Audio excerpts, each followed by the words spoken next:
and that port is not for your general cargo.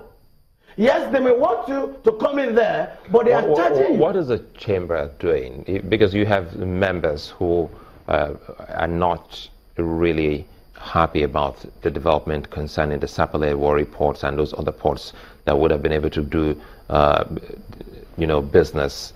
Their thing is that when you meet in your chamber, being the president of Sapele Chamber of Commerce, some of these issues you highlighted, have you been able to articulate them and bring them before perhaps maybe the NPA?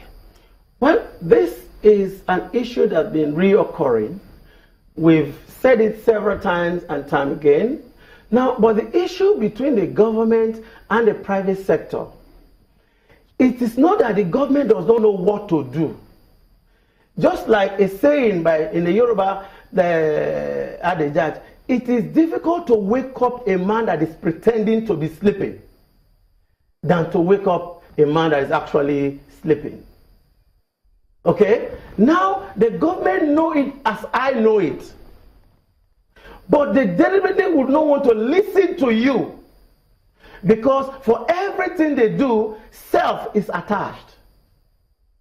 Because if you do it in such a way that it will go to benefit people generally, it doesn't interest government. So whatever they come to say most times, they are just to buy your conscience by using sufficiency of English language to embellish and polish what might sweeten your ears and your mind. But practically, what is required is not done. Do you know there is a port at Onitsha?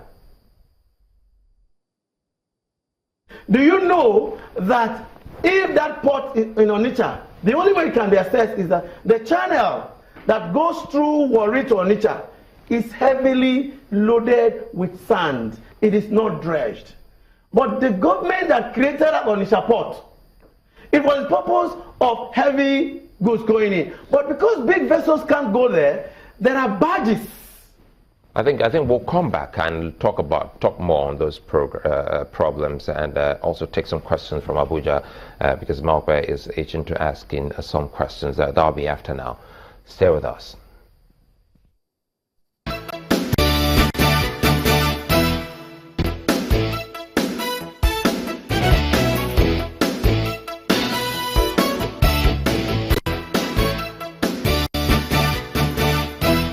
Our closing moment with David Iweta, President, Sapele Chamber of Commerce. Malpe. Yes, quickly, I was just going to ask him, you have said that you don't quite believe, or you don't seem very optimistic about this port reforms, but there are questions as to, systems, using, doing it systematically, as it were, because it would seem that every single one of the ports have their own problem. Are you, in any way, are you holding out any hope? I know that, like many Nigerians, promises have failed in the past. But looking at what they're doing right now in terms of putting tariffs on the website, promising an open budget and transparency, does it hold out any hope for you that things will be different this time around? Well, that is a very easy question to answer. The last thing a man lost is hope. Therefore, we'll hope and believe that what they are doing will work, because we cannot change it. All we can do as a leader in the organized private sector is to lobby government policy so as they would do it that would partner the private sector and in the long run, the federal government and the general people of Nigeria. But I think the task in reforming the ports in the minds of government is centered and concentrated around Lagos ports. And that is not going to give the expected economic spread to the entire country. Yes, there are areas that are not, having opportunity to have port by them. But then, what is the means of moving exportable cargo from the far north to the port? The roads are not there.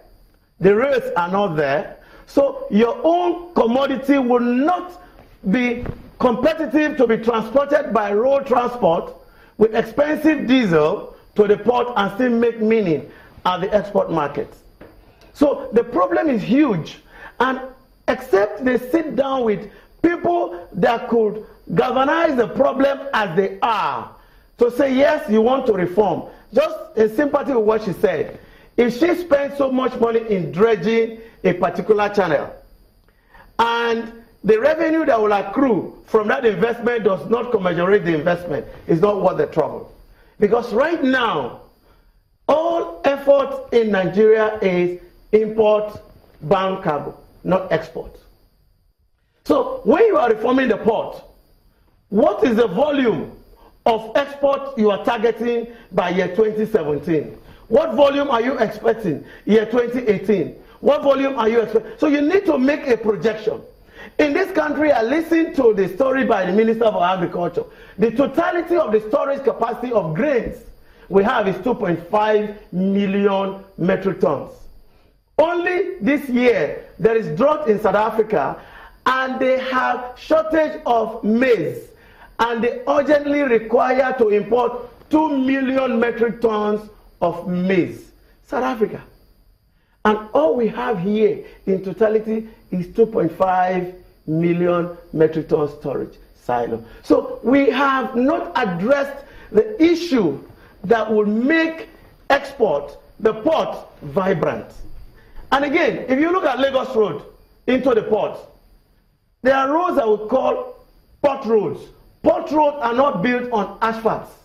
They are built with cement concrete so that the heavy equipment that are moving in and out of the port can withstand the road. Look at Oshodi and the road that are leading to the ports. They're nothing to talk about. So I think the problem is humongous. Government needs to practically sit down with private sector operators. Those genuine ones, not the cabals that are only interested in making what, like the concession, for example. There are things that were given to politicians by way of gratification for the volume of investment they would have put in political activities. But if you go out and look for people who have been grounded in port management and efficiency, you will get the right people. But today, this is a policy. Tomorrow, there is another policy somersault. And as I speak with you, there are hardly Europeans, Americans that want to come into this country and invest in the real sector, except you talk about service provision or portfolio businesses. They come in with their portfolio and they jet out their portfolio. And that does not create development. That does not lead to the reactivation or revamping of our ports, authority or the ports in Nigeria. I think good place for us to end it here. David Iweta, President, Sapele Chamber of Commerce, and we hope that the NPA and those in government would have listened because you touched on three key issues of transportation: the ports, the roads, and the rails. Sunrise Daily will take a moment now. We'll return shortly. Join us again.